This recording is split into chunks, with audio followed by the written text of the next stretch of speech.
Welcome, everybody. My name is Nina Jane, and I am one of the programming librarians here at the Cary Library. Very happy to be bringing you this program with J.P. Cavigelli on Dinosaurs of the West. I think you're in for a huge treat.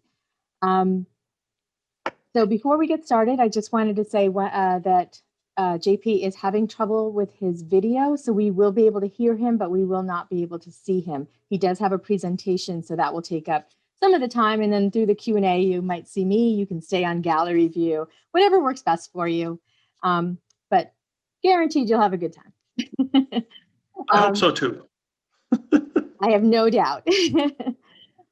So I always like to thank the Cary Library Foundation for funding all of our adult programs. We could not do this without them or with you who donate to the foundation. So thank you for that.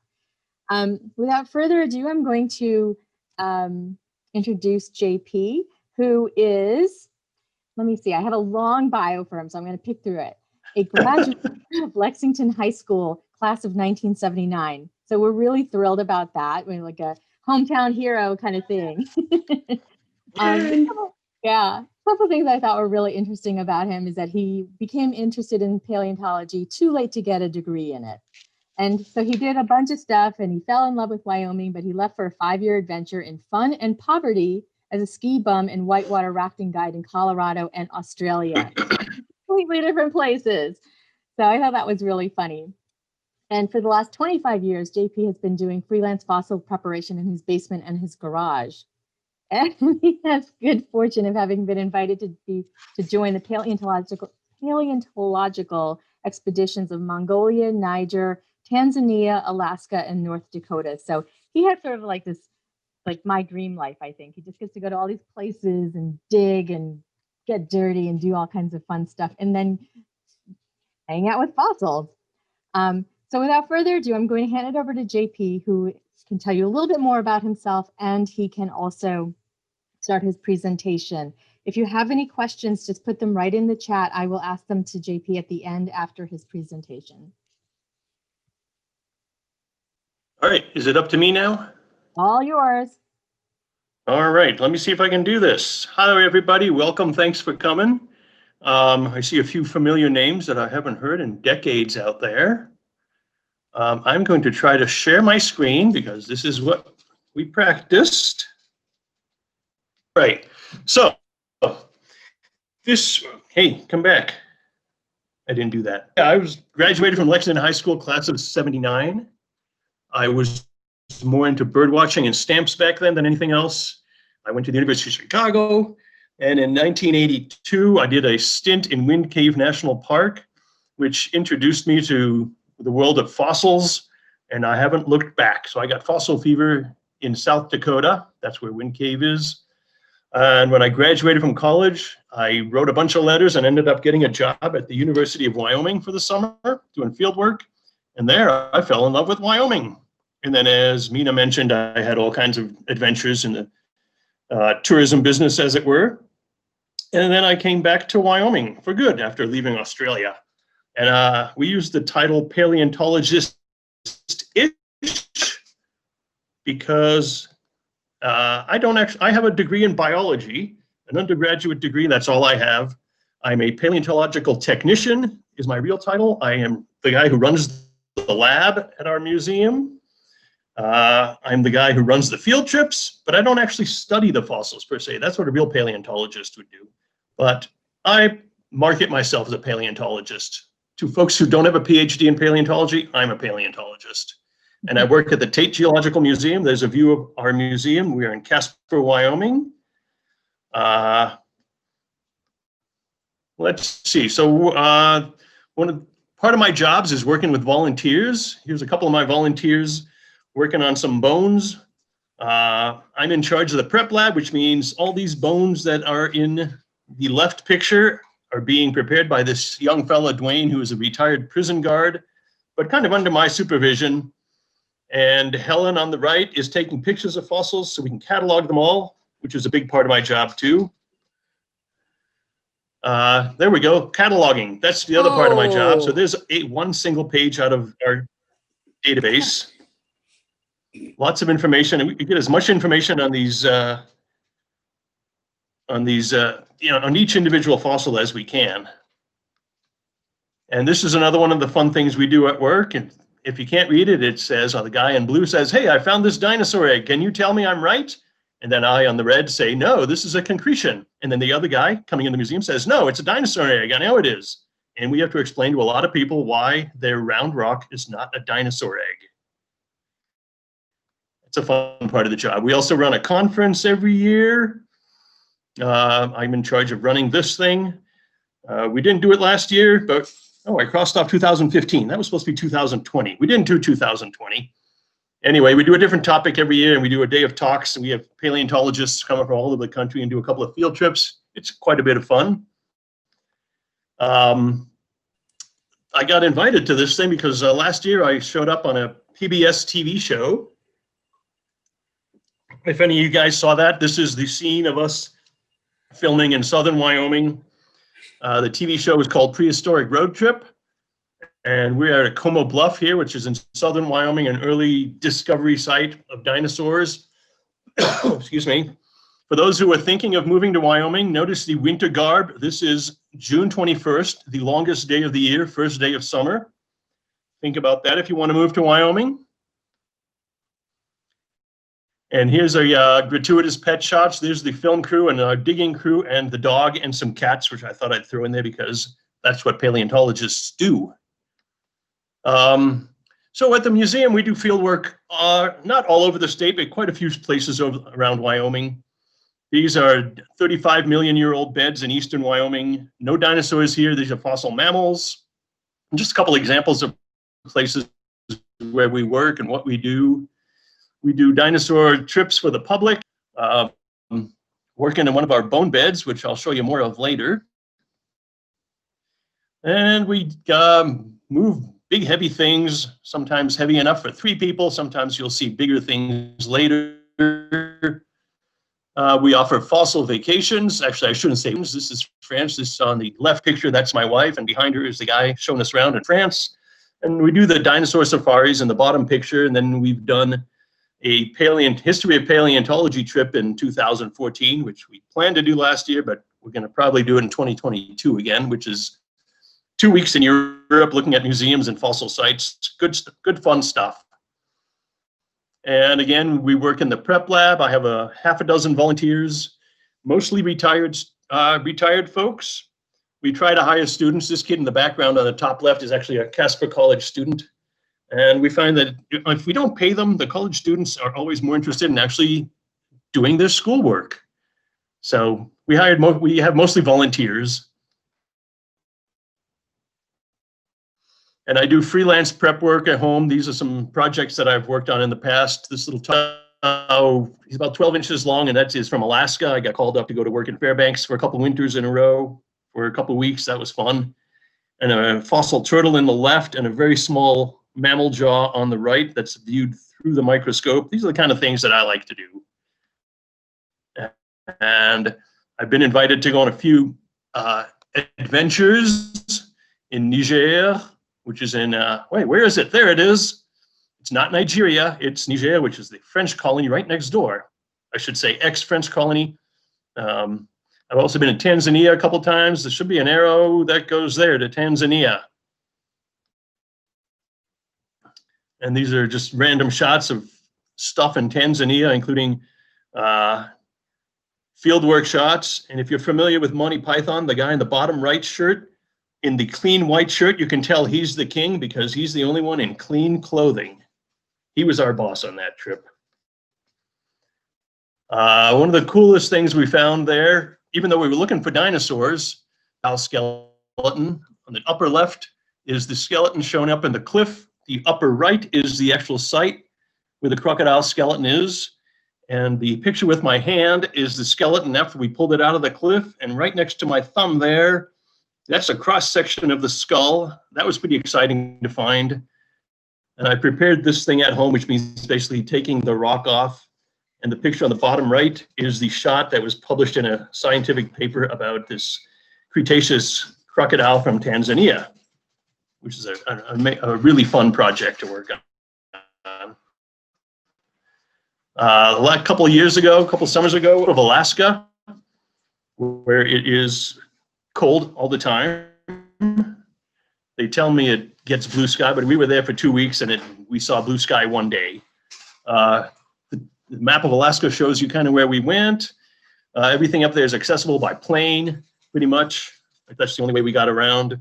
The bottom left picture is one of the bone beds we looked at, and the right picture is a large picture of the stuff we were looking for. We were looking for small fossils. So even though we were looking at dinosaurs, at the end of the dental pick there, on the bottom right, you can see a tooth of a little carnivorous dinosaur.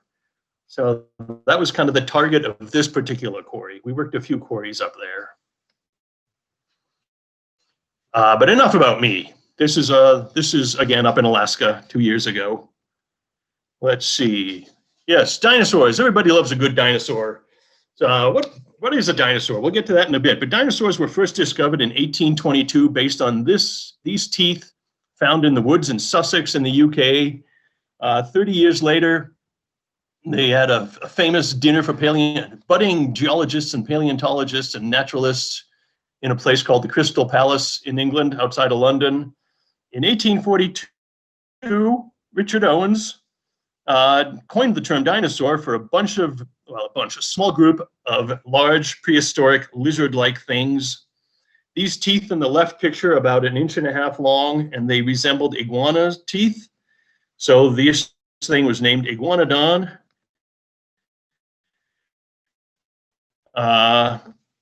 The Crystal Palace still has some really cool 1880s pictures out in the park. The Crystal Palace itself, even though it was made of steel and glass, burnt down a long time ago. I'm not sure how that happens, but it did. 20 years later in Belgium, in a coal mine underground, a bunch of workers found 8 or more complete skeletons of the same thing, Iguanodon. It had the same teeth here in its mouth. And they ended up putting the first European dinosaurs on display in Brussels. And those guys are still there and encased in glass right now. But they're still there if you ever get to Brussels. Meanwhile, here in the States, in 1854, so we're backtracking 30 years, the Hayden expedition, which was one of the exploration expeditions out west, found some bones in Montana. They weren't identified as dinosaur quite yet. But the first American dinosaur came from New Jersey, of all places. And I know Massachusetts, New Jersey doesn't have the greatest reputation, but in the paleontology world, it's known as the home of the hadrosaur, the duck-billed dinosaur. And then in the 1860s, the transcontinental opened up the railway, opened up the American West, and they started the dinosaur gold rush. Quarries started being excavated outside of Canyon City down in southern Colorado, south of Denver. This is an 1870s view and a modern view of the same quarry. And at the same time, up here in southern Wyoming at Como Bluff, where we had the earlier picture of the cold summer day, these guys found bones up here. There's some great stories. I could do a whole hour talk about this thing. But basically, the guys in charge of the Colorado quarries pulled their men out of Colorado and said, hey, guys, there's better stuff to be found in Wyoming. You're all going to Wyoming tomorrow. And the Como Bluff was discovered to be one of the greatest bone graveyards in the world.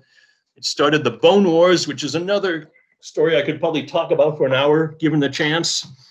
And these two guys, Marsh on the left, Marsh on the left, and Cope on the right, good friends, and eventually became bitter enemies, arguing about dinosaurs and other fossils for the last 30 years of their lives. Each one trying to publish more stuff than the other. The first Triceratops ever found, which was found in the early 20th century, was originally identified as a bison horn. These bisons that you see on the bottom left side with the long horns were known from at least pretty good skulls.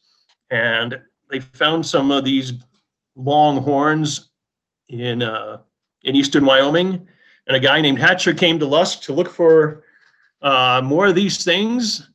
And then he eventually collected the first skull of Triceratops and some parts of the body. As famous as this thing is, there are very few complete skeletons of Triceratops, and most of them come from Wyoming. It is, by the way, our state museum, our state fossil. No, it's our state dinosaur here in Wyoming. And so this brings us to the question, and the classic answer is big extinct lizard. That's what any second grader will tell you. And the answer for that is no, no, no, and no. These are dinosaurs that you see: Triceratops on the top, Stegosaurus on the left, Brontosaurus in the middle, a bunch of theropods or carnivorous dinosaurs up on the top right, including Velociraptor, which is the one about to chew the guy's kneecap off. And if you've seen the Jurassic Park movies, you might notice that it's very small compared to what you saw in the movies. That's because Spielberg thought that thing is cool, but it's not big enough. Let's make it bigger. And all these other things that we see here have been discovered pretty much since the first movie was made. And in the bottom corner, we have an orchard oriole, which, like all other birds, is also a dinosaur. Put that in your pipe and smoke it. And this thing on the left is a creature called Archaeopteryx. These names will all be on the test, by the way, at the end. And it is a beautiful dinosaur skeleton found in Germany with, if you can see it on the wings and on the tail, feather impressions all over the place. So this is a feathered dinosaur. It is one of the early evidence that dinosaurs and birds are related. To make a quick story of why birds are dinosaurs, I have to tell you that we have to compare bird skeletons with dinosaur skeletons, because all we have with dinosaurs is the skeleton.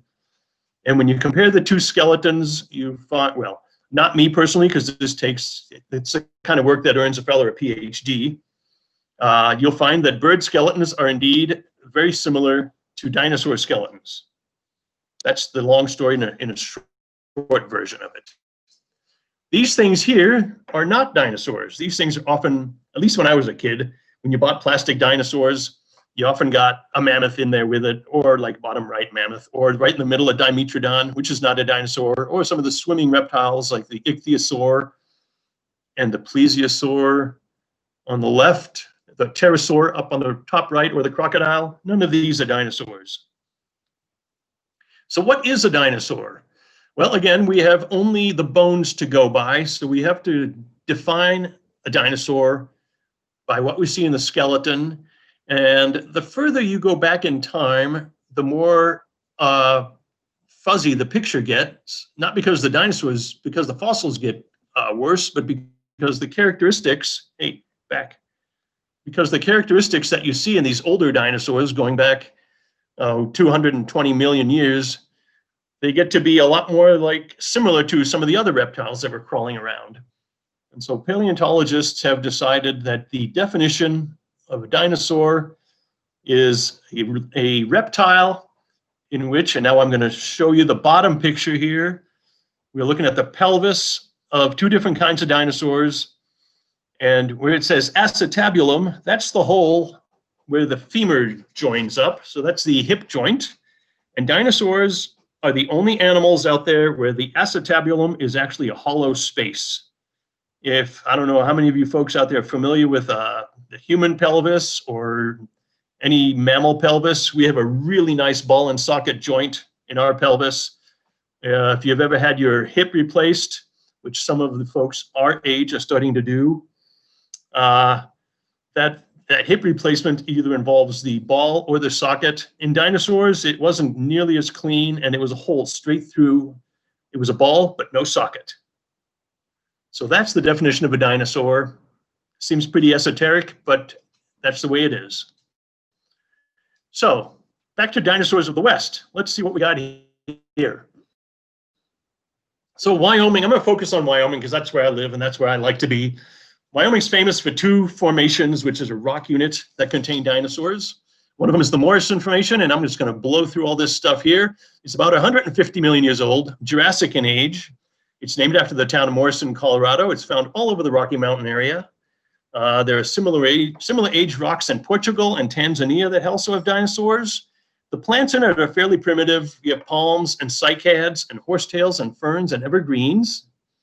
And it's been collected since the late 1800s and still today. And here are some of the famous dinosaurs that most folks know from the, well, I should say most second graders know from the Morris information.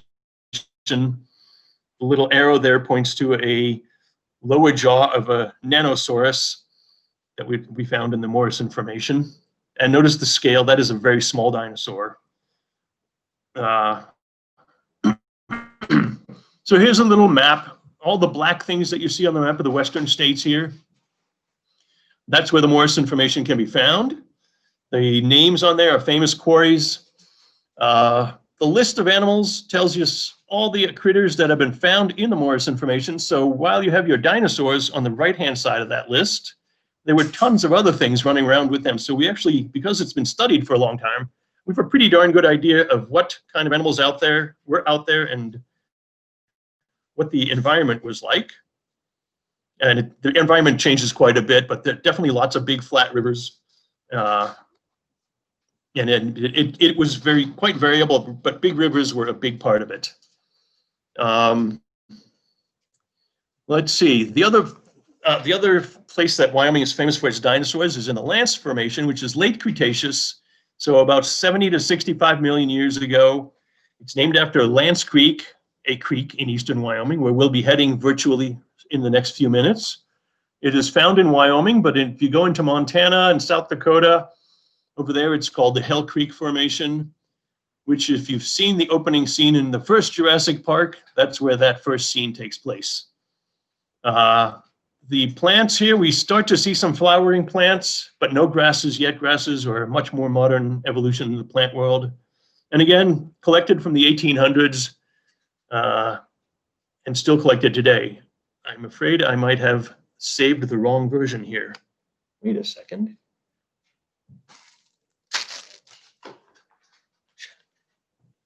Hold on, folks. There's a Ziploc in my backpack.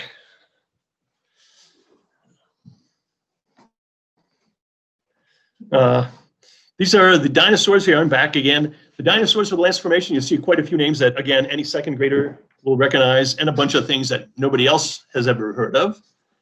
Again, on the right-hand side, some of the other critters that have been found in the Lance Formation. The Lance is well known also for being very well studied and having a good idea, it's a little one, a good idea of what other critters lived with them. Let's see, well, there's T-Rex, one of the most famous ones. So, why the American West? The American West is a good place for dinosaurs because you have a couple things that you need to find. Sedimentary rocks of the right age. So that means not volcanic and not granite. Massachusetts is full of granite, for example. New Hampshire's even worse, hence the name Granite State. We've got mountain building events that bring these old dinosaur-bearing rocks to the surface. And we have erosion and lack of vegetation, which you see in this, actually, it's a road cut down the bottom picture. That's a road cut down outside of Denver, which exposes the Morris information. Notice how colorful it is. That's pretty typical of the Morris information. Looking over on the right, we have a graphic display of the geological time scale. Dinosaurs are known from the Mesozoic, which is the green stuff in the middle on the right, the Triassic, Jurassic, and Cretaceous. That's where the dinosaurs are. I should say non-avian dinosaurs, because the avian dinosaurs, what we all know as birds, kept going right through the Cenozoic, so all into the orange and yellow, and all the way to modern times. But at the end of the Cretaceous there, all the classic dinosaurs all went extinct. So here we have a little, this is a early 1900s drawing of Como Bluff again, where you see the mountain building which is these folded rocks that you see in the cross section in the above, actually in both drawings. So you have the mountain building, which is where the rocks get all bent out of shape and they get pushed up to the surface. And in the top, or actually in the bottom, you can see the dotted lines where the stuff has been eroded, leaving the Como Bluff quarries where the arrows show. That's where you want to go find your dinosaurs.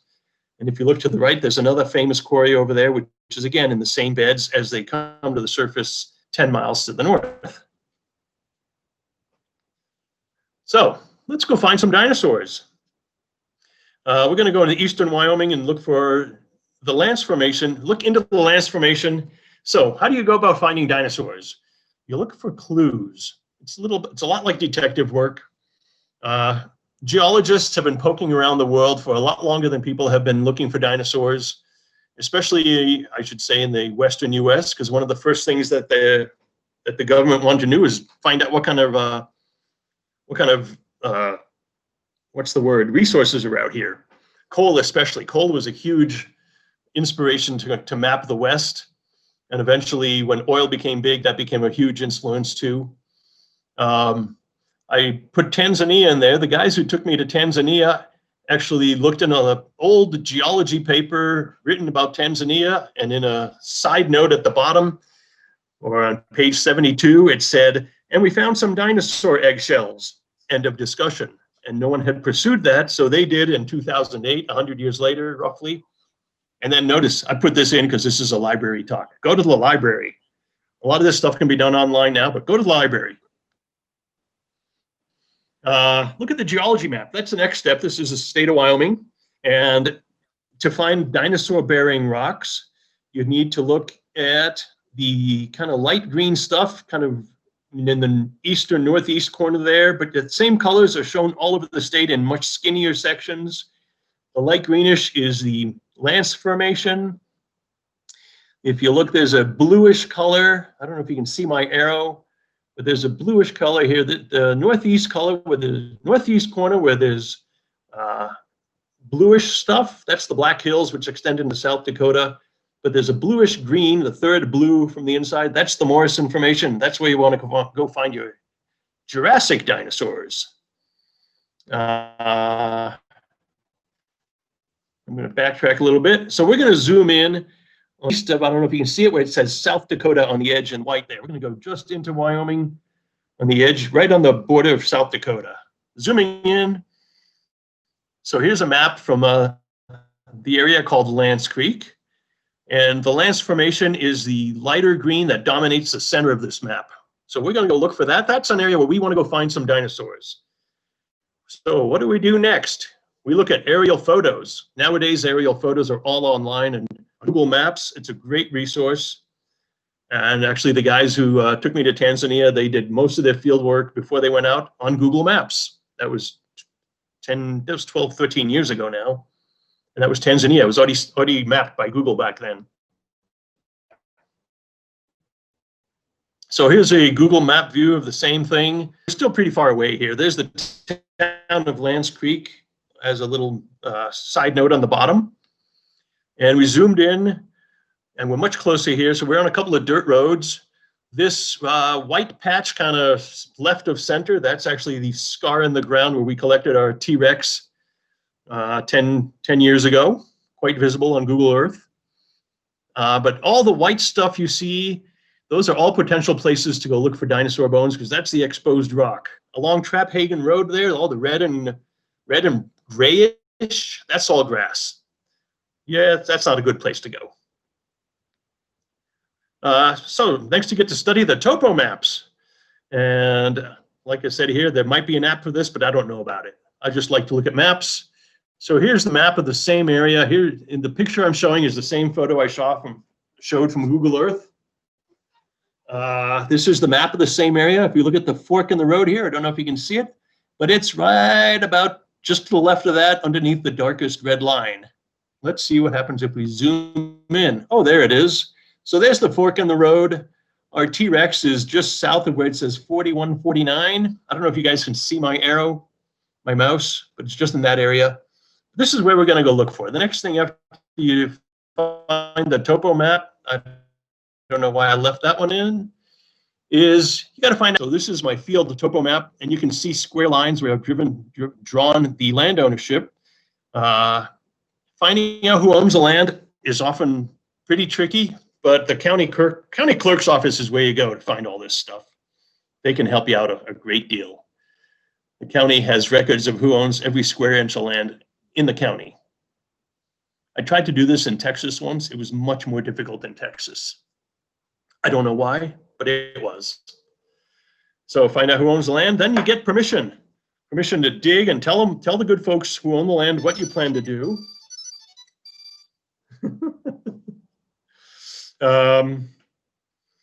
And especially if you're going to deal with dinosaurs, make a plan for what the heck to do if you actually find one. And we'll get to that in a bit too. Then you get out there and walk around a whole lot and take notes. So here we are walking around. This is what the lance formation looks like on the ground. And this is what a bone looks like on the ground. And most folks would say, that looks like a rock. But one of my volunteers, Steve, found this. And even with my experience, when he showed me this, I said, Steve, that's a rock. Steve says, no, it's not. And if you look at this, the biggest chunk solo, just above the quarter there, it's got some definite texture going on, as does this piece over here on the right. That's got some lines. Texture like that is what you look for dinosaur bone. That's the internal surface of the dinosaur bone. Steve showed me that. And I said, okay, Steve, let's dig it up. So here we have the implements of destruction, a paintbrush and an awl.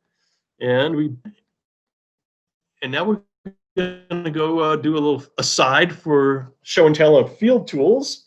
So here is I guess I have to tell you what the bones are. Whoops, backtrack.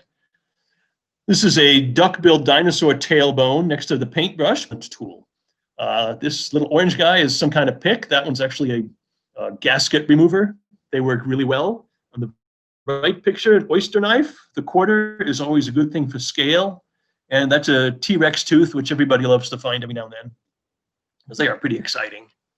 You take the scale up a bit. If you find big stuff, you have to have plaster and burlap. So the picture on the left shows a roll of plaster behind this young fella, a bag of plaster between the two guys, and a bucket of water on the right. The picture on the right shows a plastered bone to the left of the gentleman, our left of him. And the more important things is a few bones in the foreground here. There's a few bones in the back here between the foil. Foil is good for wrapping up solid, loose bones. He's got a water bottle back there, and he's also got two bottles of clear bottles, which are the preservative. We use basically a plastic dissolved in acetone, because even though these things were bone and are now stone, they tend to be really delicate and will fall apart if you don't preserve them. So the one bone here in front to the left of the foil has been recently preserved with the plastic, so it's kind of shiny looking. And when things get a little bit bigger, we use some bigger tools. If you happen to have a guy driving a road grader in the neighborhood, you ask him for help. They're always happy to go home and tell their kids they helped dig up a dinosaur. This one was actually a really big fish, not a dinosaur, but he was still pretty tickled to help us. And if they get even bigger, we use a tripod with a 2-ton jack up on top, a 2-ton chain hoist. And in this case, we were up quite a big hill, so we devised a cart being pulled up the hill by a winch on a truck. And that block there on the cart weighs about 700 pounds. I think it's the same block as the first picture. And it took about an hour to get it to where you see it there. The quarry is actually behind the big guy's butt there. Like, and when things get really big, like almost like an articulated T-Rex, is 18 feet long and weighed 10 tons, we bring in the heavy guns. So this is our T-Rex being collected in the field with the help of a crane and a flatbed truck. And like I said, take notes. This is what field notes look like. I left that in because I'm using the wrong version of this. And this is that bone that Steve, this is the bone that Steve had to convince me was actually a piece of bone. So it's been plaster jacketed here. What you do is you cover it with, expose it as much as you can, put some plastic on it, and then you put plaster or foil first, then plaster, and then if it's small enough, you slide a big old trowel underneath and flip the whole thing over at once and bring it back to the truck upside down. That's this bone Turns out that this is the same picture because I didn't find another picture in the prep lab. The bone actually spends as much time in the prep lab with one of the volunteers as it needs. A bone like that would probably, I can't remember. Let's see. Oh, it's in the field notes here. It's in the database. If you look here, Steve spent 12 hours on that bone. And there's the pictures of it. Let's zoom in a bit on it. It actually is a skull cap of this guy, Pachycephalosaurus. And if you look at the picture here, this is after it's cleaned. You can see some of the same chunks of bone after they're cleaned and the dirt has all been removed. That's the bottom side. That's the top side. And that's the side view. This is actually one thick piece of bone, about 4 inches thick. And it sits right there on the top of this guy's head. Folks, paleontologists have argued that these things butted heads like bighorn sheep. Not sure if that's actually the case. But there's arguments that say, no, they didn't butt heads. They butted each other in the side. But that's because you find these things every now and then, but you never see them broken or healed or anything like that. People often ask me what it is that I would really like to find in the Lance Formation. A Pachycephalosaurus skeleton would be amazing because even though this thing's fairly well known from these skull caps, there's only a few good skulls and a few good skeletons, so it'd be really cool to find a complete one of them. Which brings us to the point that complete skeletons are much, much less common than you think. Most of the time when you are finding bones, you find chunks like this, isolated bits.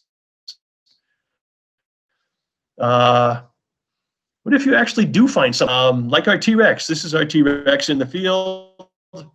This took a lot of planning, as does any expedition, whether you're going to Niger, whether you're going to Alaska, or whether you're going to Eastern Wyoming, which is an hour and a half from home. Takes a lot of planning, permission. We send out a request for volunteers through the grapevine, and we give them a way to sign up. And we were out there for 5 weeks in the summer of, was it 2011? And we had 20 people from all over the world helping us out. They didn't all stay for 5 weeks. Most of them stayed for just a few days. We had to get things like all extra tools, huge amounts of water, tent, porta potties. We had to rent porta potties, which blew over twice because the wind blows out here. And that's one of the less intriguing parts of dinosaur collecting is picking up the porta potty. You got to budget and fundraise for big projects like this, and you got to decide what the heck you're going to do with it. And I mention that because a friend of mine now has been looking for dinosaurs, a retired geologist, and when he retired, decided he was going to go out and find himself a dinosaur, and he actually found a sauropod, so a brontosaurus-shaped thing. Right now, he's got one of the legs complete. He's got probably about 15 feet of vertebrae, and then he's starting to get into another leg. And is getting to the point where it's way too big for him to do anything with it. And he's put in lots of hours, and he did not consult with the landowner as to what to do with something like this. And it's going to be a royal mess for that poor fella. Meanwhile, on the right, we managed to cross all our T's and dot all our I's with the landowners, and 5 years in the lab, and this is what our T-Rex looks like. Unfortunately, we never found the skull, but we did get a pretty cool specimen. This is the 7th T-Rex found in Wyoming. As famous as this thing is, there's only about 50 specimens known, and most of them are not, all of them are incomplete. There's never been a complete tail known, so we really don't know how many tail bones are in a T-Rex tail, for example. And only 10 years ago did they find a complete articulated hand to show us how many fingers the thing had. But this is the 7th one found in Wyoming, and it's the first one staying here in Wyoming. So we're pretty proud of that. And we're getting towards the end here. So Wyoming is well known for its dinosaurs, but paleontology is so much more than, as I said, stupid old dinosaurs. I'm actually a bigger fan of the mammals, which is this little picture here is a Eocene primate from Western Wyoming. And the scale bar there, that's my fingerprint on that it's sitting on. It's pretty small. And I'm just going to let you guys, well, let's see. Wyoming has some of the oldest fossils in the world, some of the oldest fish in the world, a growing collection of Triassic reptiles. And we have great record of the Cretaceous and early tertiary mammals. Backtrack. And we have good record of the Cretaceous extinction. We have millions of fossil fish in Western Wyoming and an excellent bird collection based on the same fish beds. And we have the biggest Columbian mammoth skeleton in the US, which is the one in the Tate Museum that I saw a picture of way earlier. And I'm not sure what the next slide is. Let's go see. Oh, high-tech paleontology. If there's anybody out there, I don't know who's watching tonight, but if there's any young folks who are actually interested in doing paleontology, a lot of this stuff is being done with computers these days. And I mean, it's easy enough to tell a kid to go out and learn to play with computers. But at the same time, I'm amazed at how many of our students at Casper College who are 17, 18 years old are still afraid to actually do something more than play a game on computers. Get beyond the gaming and actually figure out how these things work, get comfortable with them. One of the things we do is we bring specimens to the hospital and CAT scan them. And let me see where this picture goes. Oh, good. So this is a specimen. We're CAT scanning this little rock that's in my hand. The white thing here is the back of a mammal's skull. There's a leg bone sticking up here next to my thumb. Side view of the same rock. There's the skull again. There's the leg bone. And we've CAT scanned it, and we're looking inside at the same angle here. So there's the whole skull. There's some more leg bones inside this rock. That leg bone up there is this thing here. And from the side view, there's the skull, nicely exposed, the big eye hole. And you can see there's a couple more legs. There's a nice leg here. There's another leg there.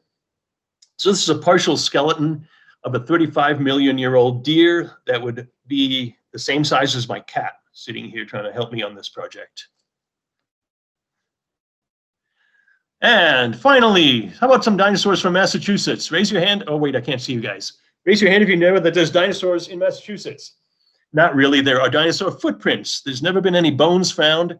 And historically, these are really interesting because they were found only a few years after those iguanodon teeth were found in England. They were considered to be huge bird tracks because no one had any idea that there were big, extinct, three-toed dinosaurs running around because they hadn't been found yet. So the tracks were found before the actual skeletons were. This is actually the state fossil of Massachusetts. It's called Eubrontes. It's basically a three-toed dinosaur footprint found out in the Connecticut Valley. And this one is actually, there's quite a display of them at the, back to this, there's quite a display of them at the Benesky Museum of Natural History at Amherst College, if you ever get out that way. And I think that's about what I have to say. Thanks to all these folks. I had to throw some birds in there.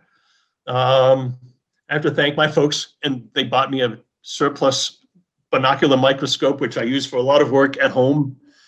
That was a long time ago. Jay Lilligraven, a professor at the university who took me on, Casper College for keeping me on. And I say everyone who has invited me to join their expeditions, and I will throw in a caveat there. I actually invited myself to join a few of these. Don't be afraid to do that.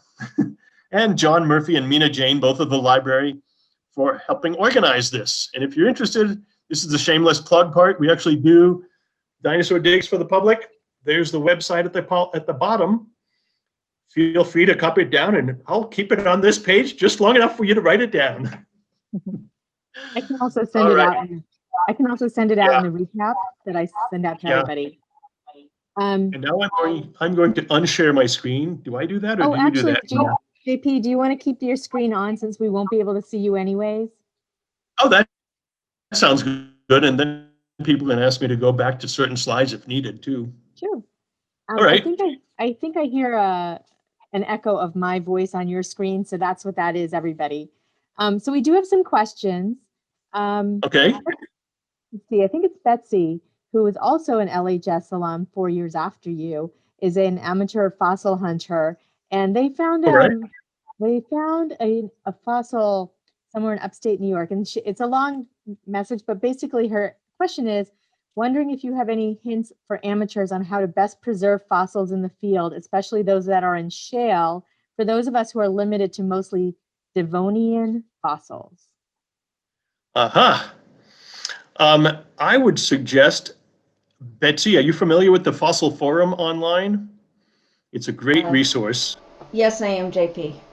Okay. And I actually use super glue, and I brushed it out. I used super glue, Yeah. waited for it to dry, and then I tried chiseling it out with a 4-inch chisel about 2 inches below the lowest part of the impression. Hmm.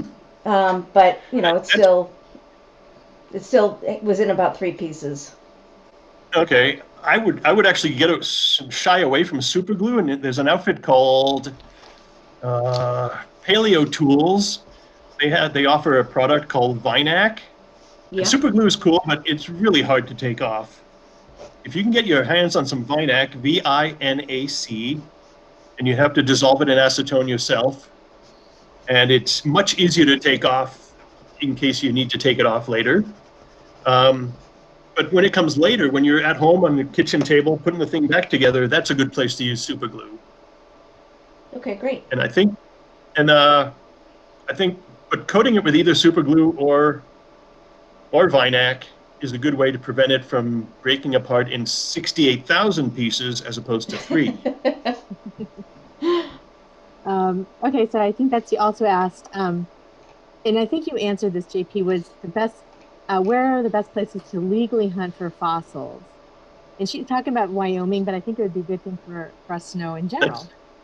That's a really good question. So vertebrate fossils, so fossils of things with bones in them as opposed to shells. So the stuff you're collecting in New York is all invertebrates.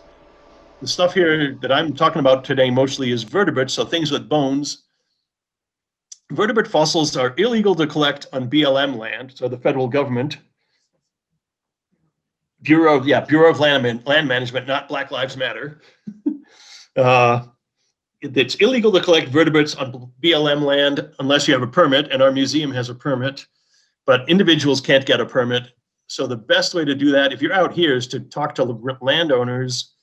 And that's the bottom line is talking to landowners. If you want to find more places in upstate New York, there's some public places in upstate New York. What's it called? There's a fossil park out by Buffalo somewhere. It's Which one? Penn-Dixie. Yeah, the Penn-Dixie mine. Yeah, it's about 40 minutes south of Buffalo, New York. Yeah. And it's great. And there's a handful of those places, but there's also other places. I mean, I know some. I've heard of people who actually live in central Massachusetts, for example, and they spend an inordinate amount of time trying to contact landowners just to go crawling their creeks looking for dinosaur tracks. And then it's very difficult. I think it's actually easier out here because once you get in touch with one landowner who owns 60,000 acres, that opens up a whole new world, and you don't have to worry about the next door neighbors too much. There's other places. Gay Head on Martha's Vineyard has fossils, but that's totally illegal too because it's I guess Indian land, and the Indians aren't too keen on folks collecting anything on their place.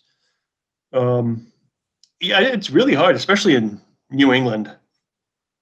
Right, especially for like individuals, right? Yeah. Okay. Yeah. Joining a fossil club is always a good thing to do, or a natural history club. And actually, if I still lived in Massachusetts, I would not be shy to drive all the way to Maryland to do like Calvert Cliffs. It's only 6 hours. Mm-hmm.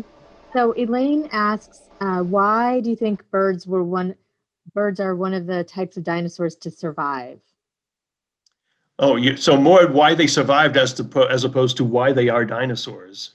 Oh, that's a really good question. And there's huge debates about why other things survived. I mean, during the time of the dinosaurs there was little mammals, there were crocodiles, there were turtles, there were frogs, salamanders. These things all survived. Why did the dinosaurs actually go extinct? Let's assume that there was a big crater, a big meteorite that hit in Mexico, which is what the popular theory these days says, which I buy into it. I believe it. But the question is, why did these things survive? And the answer is, I think that a lot of the things that did survive were small and might have been living underground, so they were a little bit more protected. But that doesn't tell us why the birds would have survived. So the question you ask is a big mystery, and I'm not going to pretend to know the answer. How's Okay. that? Okay. Glad you asked, aren't you? Well, thank you, Jean-Pierre, and it was nice hearing you again. I'm one of your childhood neighbors, so I felt I had to ask. Yeah, Elaine Quinlan, right? Yeah. Well, hi, nice to see you again. Nice. I saw your name and I went, wow, Elaine Quinlan. Awesome. Thank you, Elaine. I have a couple questions here that are related. Betsy says, are there any fossil hunting tours in the US that you would recommend, which you had mentioned the Tate is doing one. And also, Sarajian says, it's fascinating. How does one sign up to go on a dig, and how far in advance does somebody need to sign up? For our tours, how far in advance do you need to sign up? Is that the question? Yeah, or any. Yeah. Well, we don't even have our plans scheduled for this coming summer. We usually get them out by Christmas, but COVID has just stalled us, and we just decided last week to actually do it. Mm-hmm. How far in advance? Generally, in a regular year, about now. Our digs actually sell out. Well, they don't sell out, but some of them sell out within 2 weeks. I looked into going to a conference in Montana in the end of July. It's a 3-day conference with a field trip, and they said that their field trip sold out in 12 hours. So wow. That's pretty extreme, but there's other places where you can go and do this stuff. There's a couple folks in Florida who take people fossil hunting in the creeks down there and the rivers, and hopefully avoiding alligators. And if you look up dinosaur digs, there's quite a few options. And if you want to be in touch with me about our digs, just email me. The email address is on that link. I will. And yeah, I'll and send what it was out as well. the first question? Okay. Just that if there are any fossil hunting tours in the US that you would recommend. Fossil hunting what? Fossil hunting tours in the US that you would recommend. Well, of course, my own. Yeah, my own. I can't say no. If you ever get to Los Angeles, or actually closer to Bakersfield, there's a place called Sharktooth Hill, which is really cool because it is so incredibly rich. You pay good money. You pay, I think, $80 a day, and you go out there with your rock hammer. But there are shark teeth from the Miocene periods, about 15 million years ago. And it is so incredibly rich that when you get in a layer, you hit the rock with your hammer, and bones and teeth will fall out. Oh. It's probably the richest fossil site that I know of in this country. And it's just fun to work at because there's just so much stuff and quite a huge variety. So you never know what's going to come up in the next load of rock.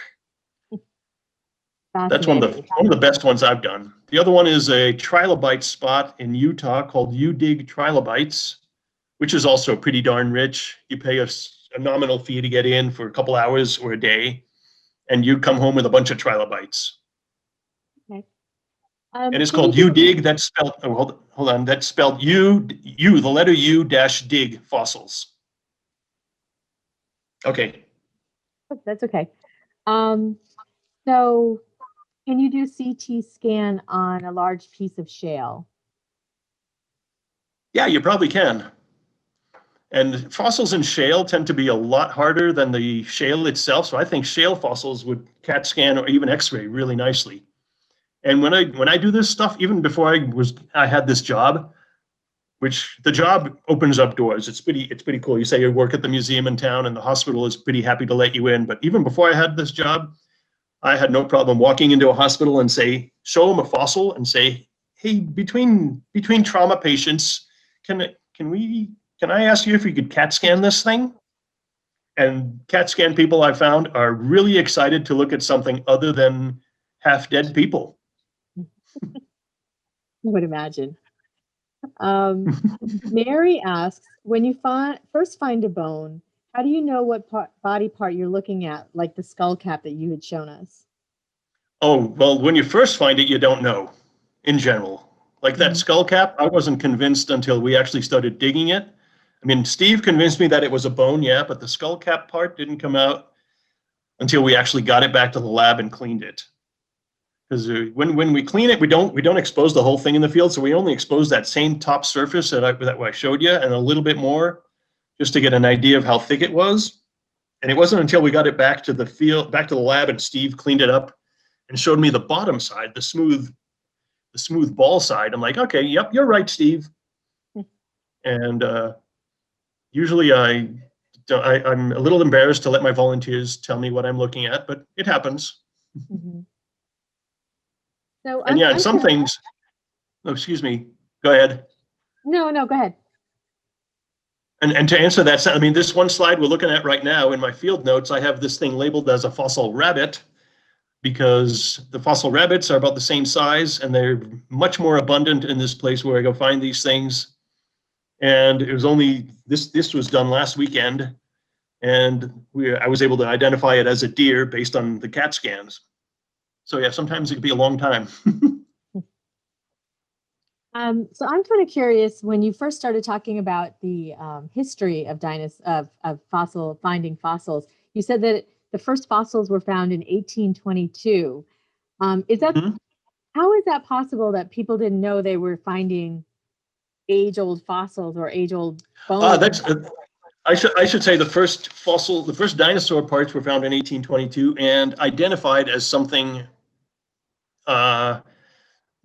We can't say dinosaurian, but something interesting. That was the first time scientists had looked at them. How about that? Okay. Because I know that, like, because at that point in time, natural history was a budding science, and so nobody had actually looked at these kinds of things. And for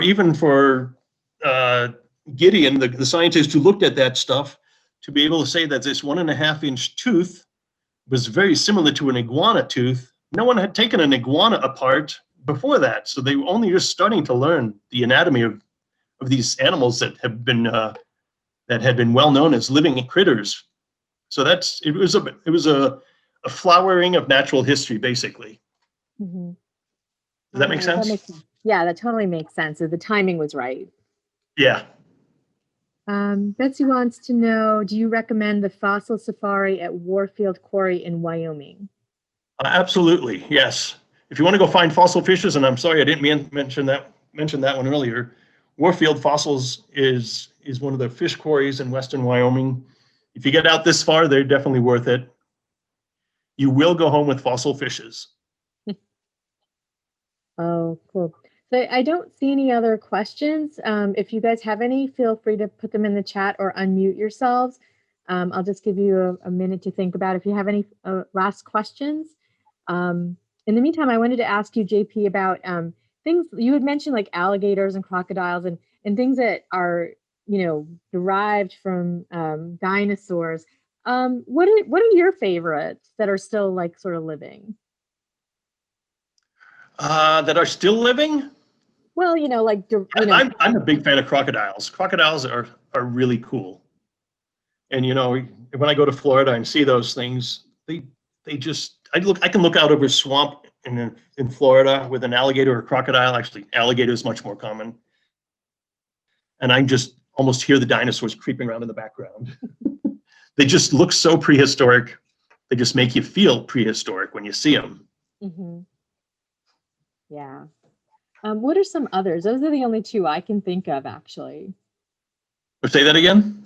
What are some other, current animals that have a history with dinosaurs? Well, birds, and we have turkeys in our neighborhood here. I know when I was growing up in Massachusetts, we didn't have southwestern Mass, but I guess they're there now. They're in Lexington. But we have turkeys in our neighborhood here, and just watching those things walk around. Yeah. Those are little things like emus and cassowaries. So these are big, huge flightless birds, 4 or 5 feet tall. Those it's pretty cool. Mm-hmm. Yeah, I think it's kind of cool that that these are. I don't want to say derived. That's not the right word, but it's been millions of years and they've survived in some form. Yeah.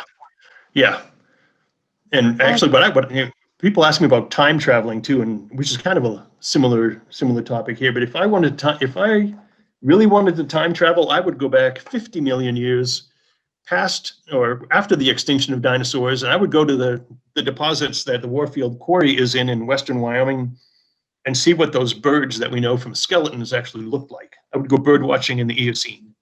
That would be my ultimate time travel adventure. Gotcha. I would bring David Attenborough with me.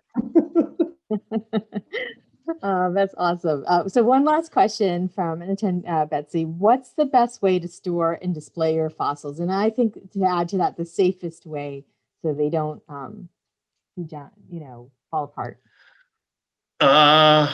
Boy, again, if you have super glue to glue them together, that's a good thing.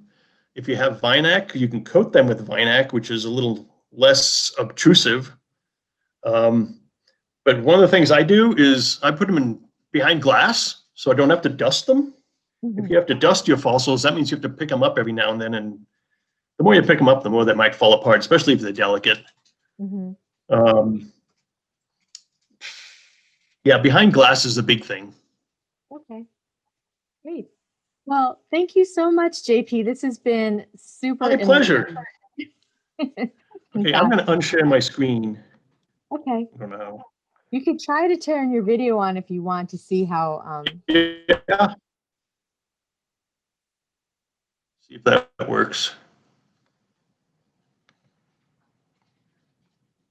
Because it's not fair that I should see a picture of Elaine, but nobody can. Yeah, your screen is definitely My- freezing. I'm on. See Dad. Oh. Well, anyways, thank you so much. This has really been wonderful. And I will send out a recap. It's my pleasure. I thank you and thanks everybody. Oh, I'm sorry. Yeah, thanks everybody for showing up. It was fun. I will send out a recap with some resources and the video link if anybody wants to watch it again.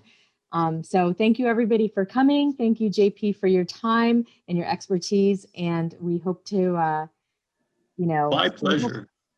I'll go out on fossil digs at some point in our lives. Bye, everyone. Bye, everyone.